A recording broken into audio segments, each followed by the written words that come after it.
Emigration is a powerful force in the Philippines. Millions of Filipinos have moved away. As of 2015, about 10% of the population was living outside of the country. This massive exodus has major consequences, not only for those who leave, but also for those left behind. Emigration directly shapes the Philippine economy, workforce, and society. Many Filipinos move abroad seeking economic opportunity, and when they find it, they often send money back to their families.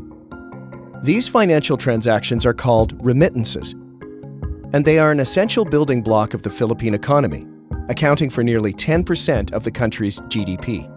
People who receive remittances often make critical investments with that money, buying food, housing, and education.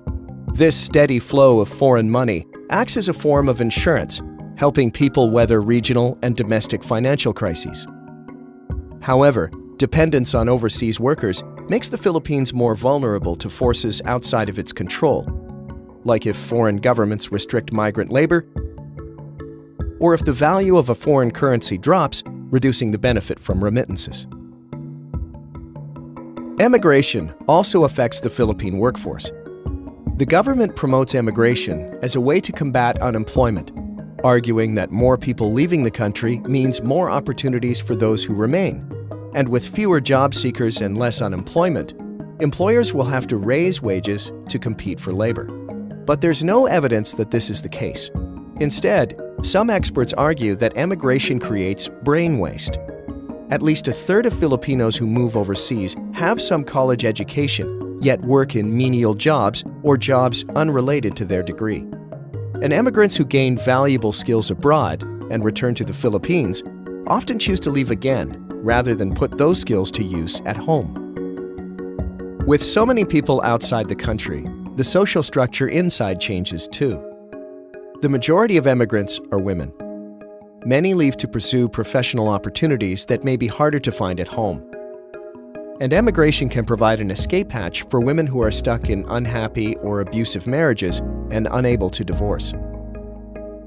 Many families are left divided, with spouses split half a world away from each other.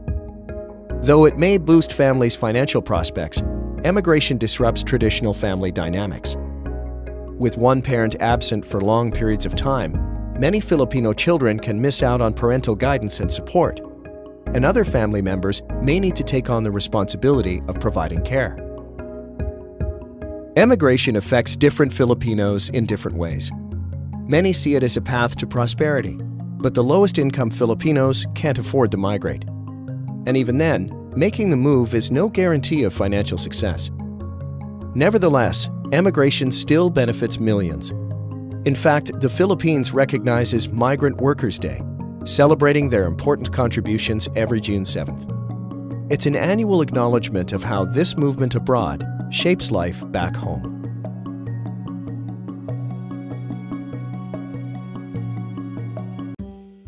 We explain the process of globalization.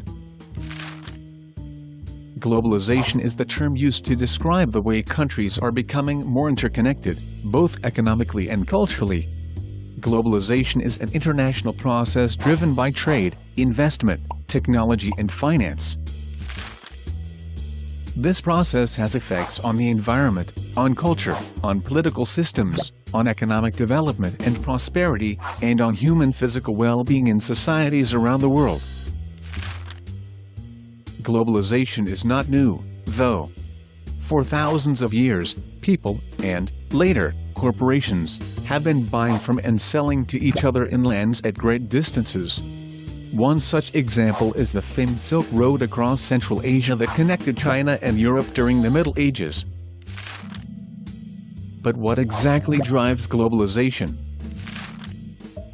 Over the past 20 years there have been significant developments in both communications and transport technologies. The introduction of specialized bulk carriers and container ships has helped to reduce the cost of transport and greatly increase the volume of world trade. Recent developments in communications technology, especially the development of the internet and email, enable people anywhere on Earth to have access to and distribute vast amounts of information. the production and distribution of goods and services is increasingly dominated by very large companies known as transnational corporations, TNCs. The business links of TNCs create a more integrated world economy where decisions made in one country can affect people in other parts of the world. International trade has given countries access to goods and services they are unable to produce themselves or can obtain more cheaply from other places. Watch the next video to find out the impacts of globalization. Thank you for watching Adumacate.